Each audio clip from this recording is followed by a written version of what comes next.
When people talk about what characters should have lived or how things would be different if So-So survived, I almost never hear people talk about Jane, and understandably so. We all know about her suicide in season 3, but what if she didn't do that? In my mind, I feel like Jane went through with taking her own life because she didn't want to feel like a burden on Clem. They were already raising AJ, so another baby would have just been too much. That and the fact that Rebecca died shortly after giving birth to AJ. Overall, she was against bringing a child into a world like this. The changes start to occur during the flashback when Jane says she hasn't been sleeping well lately and she doesn't feel too great. Clementine asks if she's feeling okay, and Jane pauses before saying she's fine. As she's about to start her perimeter sweep, she finds a pregnancy test strip outside towards the entrance. That's weird. It has a plus sign on it. Wait, doesn't that mean you're... She goes to show Jane, who seems to be looking for something in the office. She's startled when Clem asks what she's looking for. Clem reveals that she found the pregnancy test near the entrance, and Jane looks at the ground. Clem breaks the silence by asking if this is hers, and Jane is still not answering. The player is then given the option to yell at her, be understanding, or continue questioning. Regardless, Jane confesses to Clem about being pregnant. She'd expressed her fear of bringing a baby into a world like this, and that it's gonna slow her, no, them down. She doesn't want to be that type of burden. She's seen it before. She knows what happened to Rebecca. Who's to say the same won't happen to her? Again, you can either be supportive, indifferent, or berate her for wanting to give up. If you were understanding and supportive, she'll hug Jane and tell her they'll get through this together. If you were impatient and indifferent, she just says it'll be okay. They faced tough challenges like this before. They end the conversation and Jane is uncertain but somewhat reassured if you are positive the entire time. For those who say it would still end the same and this isn't enough, listen, I think if Jane shared what she was going through and thinking with the one person she could trust, it would have made the difference because they'd be on the same page. At the very least, they'd have a mutual understanding because she's not bottling everything up and keeping Clem in the dark. Anyways, this is where even bigger changes occur. A few months pass and Jane is really showing. House is fortified from walkers, Clem is slightly older, and AJ's a toddler. I feel like Jane would eventually go into labor and have her baby. Think about it. Rebecca was able to give birth in that gift shop and they had limited supplies for childbirth. Also, they were constantly moving, so they had to keep taking breaks. You could counter this by saying Kenny being there made the difference, but I'm pretty sure House would have some supplies scattered throughout the place, so there's a small mini game. They were able to keep the place somewhat sustainable by doing routine scavenges, so you have to grab things like blankets, towels, water, and etc. Also, if Clem helped Kenny with Rebecca while she was giving birth, Jane will be more relaxed since Clem would know how to calm her down. Clem brings the supplies back and asks what she should do now. After this, we cut to black. The scene opens with Jane holding her baby, who's a girl named after her sister Jamie. There's also a tender moment where Clem holds the baby too. I'll be honest, I don't know how Jane would fully react to this, but I do know she wouldn't be as joyful as Rebecca was in canon. Now, Jane and Clem would both still have the idea of staying at House, but with the addition of a newborn, they'll need to get proper food and more equipment.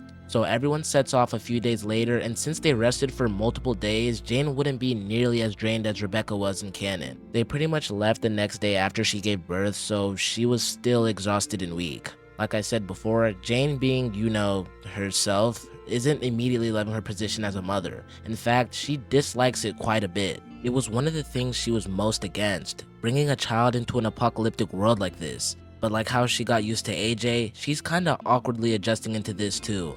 They pack their things and get ready to go.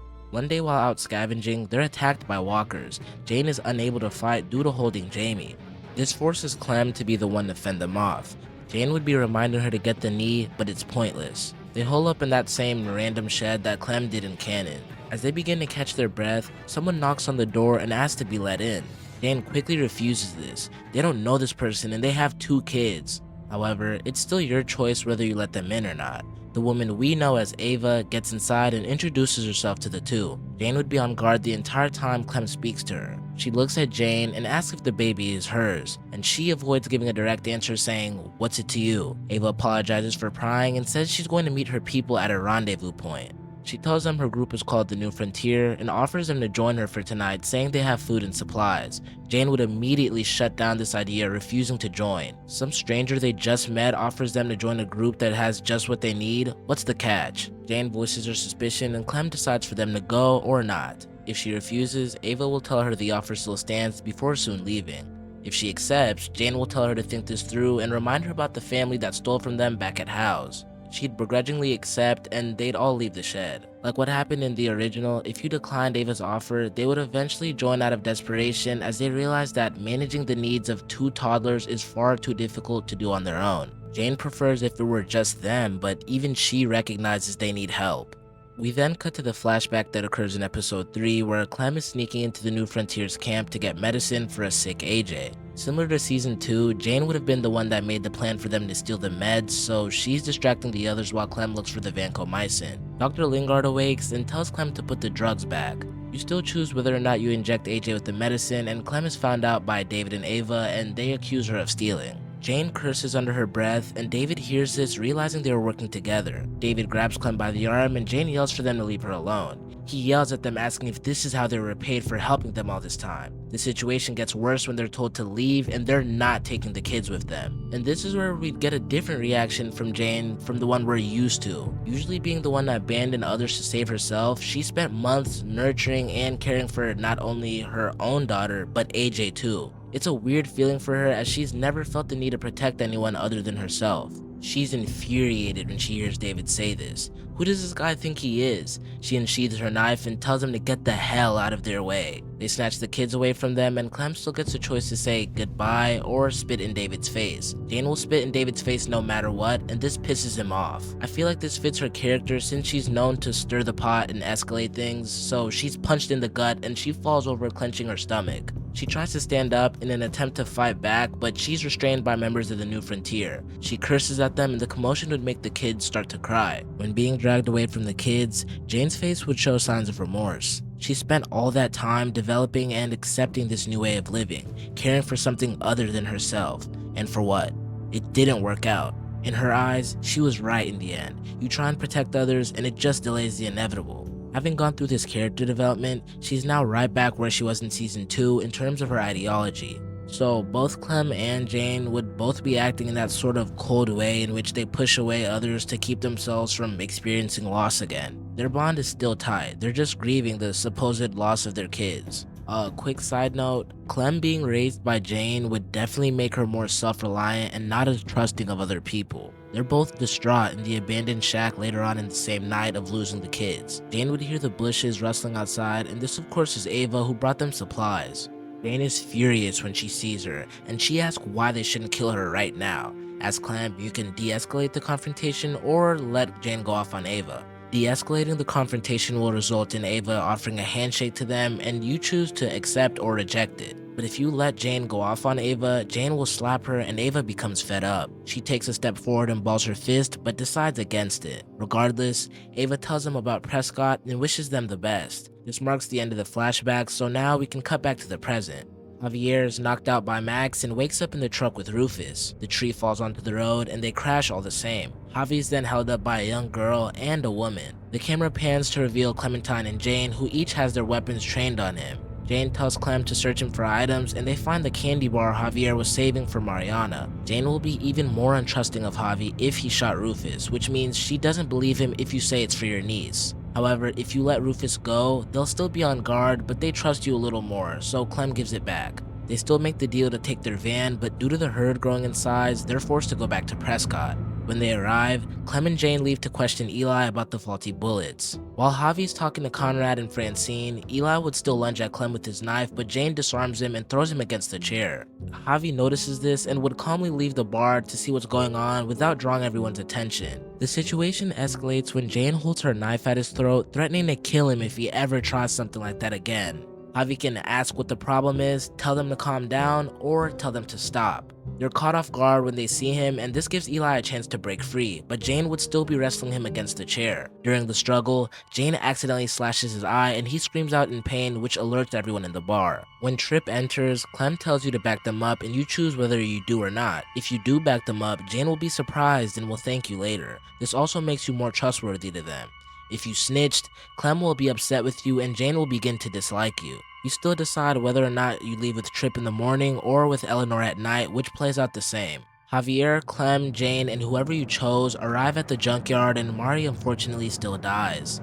Jane expresses sympathy for Gabe because she remembers how it felt when she left her sister behind. She wouldn't verbally say that part though. You then have to choose whether or not you'll stay and fight with Jane and Clem, or if you're gonna leave with your family. Staying to fight will make them trust you even more, while choosing to leave won't really affect much. You meet up with everyone at Prescott, and the New Frontier arrives, attacking everyone there. They manage to escape, but Prescott is now overrun. They meet Jesus, and everything leading up to the tunnel remains the same. However, Clem telling Javi about her history with the New Frontier could potentially not happen if you didn't show you were trustworthy. This is achieved by not doing at least 2 of the following actions: sparing Rufus, defending them in front of Trip, and staying with them to fight. If you did do at least 2 of these actions, Clem will reveal that she and Jane were actually members of the New Frontier.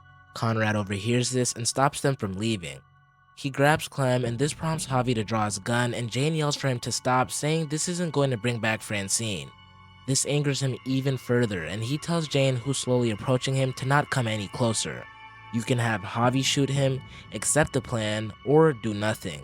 Doing nothing results in Clem trying to talk her way out before Jane inches close enough to stab him in the neck. She'd immediately show regret as she'd watched Conrad choke on his own blood. She lashes out at Javi, saying she thought he was an okay guy, but he's just an asshole like everyone else. If Javi shot him, they'll appreciate you defending them and will stay behind while you leave with Gabe. If you accepted the plan, Clem will feel betrayed, thinking she could trust you. Javi lowers his gun and apologizes, and Clem looks at him confused. But I thought... Conrad's body falls to the ground, and Jane is revealed to have shot him using a gun she found on one of Badger's men. So all 3 choices lead to Conrad dying with slight variations. Clem and Jane will stay behind as Javi and Gabe leave the tunnel on good or bad terms. Trip asks where Conrad and the girls are, and you can either tell the truth if Jane killed him, lie if you killed him, or simply say they had to be left behind. Let's backtrack for a second.